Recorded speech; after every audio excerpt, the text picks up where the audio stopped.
Ya, Anda kembali bersama kami masih dengan Komisioner KPU Bapak Ferry Kurnia Rizkiansyah. Pak Ferry, ini kalau kita terkait dengan proses rekapitulasi. Nah, ini kan bermacam-macam alur proses terkait dengan kegiatan penghitungan suara ya. Dan kemarin harusnya sudah dihentikan. Nah, ini prosesnya yang sebenarnya itu seperti apa sih hingga akhirnya pada proses rekapitulasi nasional? Ya, mekanismenya adalah proses penghitungan kemarin dilakukan di tingkat TPS. Jadi penghitungan suaranya di tingkat TPS. Nah, proses rekapnya selanjutnya masuk ke PPS, panitia pemungutan suara di desa kelurahan. Itu selama 5 hari. Nah, nanti setelah dari PPS itu bergerak ke PPK, panitia pemilihan kecamatan di kecamatan-kecamatan. Nah, setelah itu langsung ke tingkat kabupaten kota. Nah, di kabupaten kota harus sudah selesai di 12 hari. Nah, setelah itu masuk ke rekap di tingkat provinsi, harus sudah selesai di 15 hari. 15 hari, 15 hari. Jadi, nah setelah di provinsi masuk ke tingkat nasional, harus selesai di tingkat nasional itu 30 hari. Jadi proses dari mulai penghitungan di tingkat TPS dan proses rekap dari PPS ke tingkat provinsi, tingkat nasional, itu sekitar 30 hari. 30 hari. 30 hari. Jadi nanti kalau misalnya masyarakat ingin mengetahui siapa hasil real count-nya yang memang itu secara manual, yang itu memang betul-betul sesuai dengan aturan perundangan yang ada, maka itu bisa diketahui sekitar 30 hari. 30 hari berarti itu sebulan kemudian dari pemilu legislatif, yaitu 9 Mei. 9 Mei itu akan dapat hasilnya. Mei kita tahu suara sah secara nasionalnya berapa, kita nanti akan tetapkan, bahkan kita nanti akan bisa langsung masuk pada siapa yang nanti akan mendapat kursi partai dan juga siapa calon anggota legislatif. Nah, ini kan kalau kita lihat prosesnya begitu panjang, ya kan ada tahap-tahapannya. Nah, ini ada kemungkinankah terjadi kendala atau masalah yang sering terjadi pada saat rekapitulasi ini? Kendala pasti ada, tapi kita berusaha untuk menghindari kendala-kendala tersebut. Jadi misalnya bagaimana proses rekap di PPS betul-betul kita kawal. Dan kita juga berharap tidak hanya KPU, tapi Bawaslu, pemantau, dan juga komponen masyarakat itu untuk ambil bagian untuk melakukan proses pengawasan yang ada. Biasanya apa sih Pak untuk masalah dengan kendala-kendala yang terjadi pada saat rekapitulasi ini?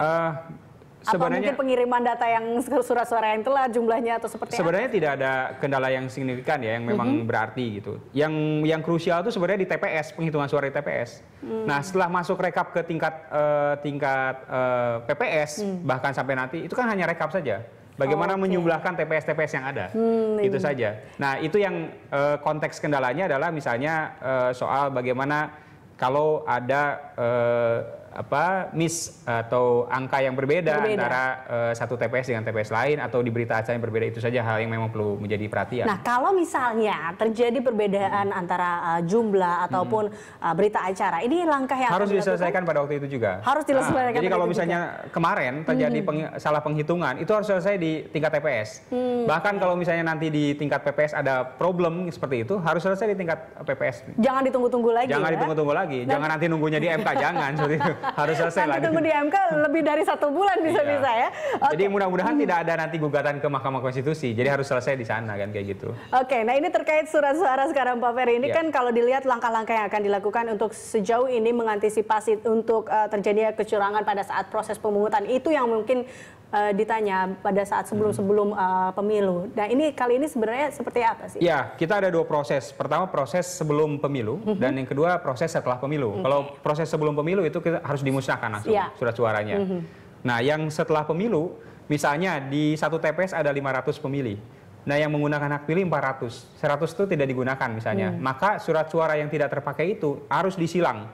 Disilang oleh Spido 2 muka, seperti itu. Nah, itu nanti akan dimasukkan kepada sampul khusus bahwa ini tidak terpakai, ini yang terpakai. Nah, semuanya itu nanti akan dimasukkan kotak khusus yang nanti akan diangkut ke tingkat kabupaten kota untuk menjadi arsip yang kita tidak boleh dalam jadwal retensi arsipnya tidak boleh dimusnahkan dalam waktu tertentu seperti itu. Jadi tetap kita akan pelihara hasil dari proses pencoblosan di surat suara tersebut, seperti itu. Oke, baik. Berarti memang ada prosesnya sesudah dan sebelum ya. Betul. Jadi itu yang kita lakukan. Jadi kita harapkan juga teman-teman penyelenggara di bawah juga melakukan upaya-upaya seperti itu. Jadi saksi juga pasti mengetahui bahwa itu akan di cross check, ada di cross untuk 2 muka surat suara. Jadi tidak ada kekhawatiran lah untuk konteks tersebut. Jadi tanda cross 2 muka itu menandakan bahwa surat suara itu tidak terpakai. Baik, nah ini kita akan lihat mengenai grafik pengamanan hasil perolehan suara Pak Ferry. Ya, ini ada beberapa ada sanksi ya. Di sini sanksi partai politik di TPS jika mendapat salinan Maksudnya ini saksi ya? Jadi saksi itu seluruh partai dapat. Tidak hanya yang datang ke TPS, tapi partai bisa minta nanti ke PPS, mana C1-nya, itu bisa dilakukan seperti itu. Nah ini formulir hasil. Nah formulir ada satu benda atau satu buku lah istilahnya seperti itu formulir yang di C1 yang dikasih hologram, yang itu nanti akan dinaikkan ke tingkat PPS. Gitu. Nanti akan direkap di tingkat PPS, dan itulah yang memang yang asli, betul, yang berhologram tadi. Jadi itu pengamanan dari kita. Dan yang selanjutnya adalah soal scan. Jadi nanti C1 itu nanti akan bergerak ke kabupaten kota melalui PPK itu untuk nanti kita scan dalam bentuk arsip digital. Jadi seluruh masyarakat, termasuk calon anggota legislatif, bisa melihat hasil dari scan C1 itu sendiri dalam bentuk image seperti itu. Oke, baik. Berarti masih ada tahapan-tahapan selanjutnya terkait dengan pengamanan hasil perolehan suara. Ini kita bisa lihat lagi terkait dengan grafik pengamanan hasil perolehan suara. Berarti ya, tadi ada hologram, ada saksi yang mendapatkan ada hologram dan juga proses scan. Proses scan-nya. Ya. Dan ada selanjutnya.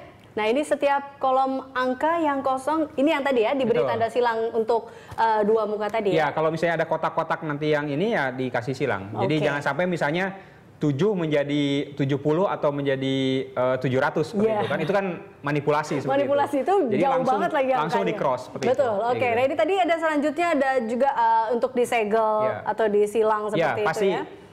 Protap atau SOP-nya jelas bahwa setiap sudah masuk ke kotak untuk nanti diangkat ke PPS itu harus digembok, disegel, ditutup ininya. Jadi jangan sampai, bahkan surat suaranya pun tidak akan bercampur karena itu sudah disampul masing-masing. Jadi ada surat suara yang terpakai, ada surat suara yang tidak terpakai, ada surat suara yang memang tidak digunakan kan kayak gitu. Atau surat suara yang rusak seperti itu. Berarti itu salah satu cara untuk pengamanan dan memang ini diharapkan bisa menjadi independen juga ya dengan proses ini. Baik, kita akan lanjutkan perbincangan ini Pak Ferry. Usai jeda berikut, pemirsa tetaplah bersama kami.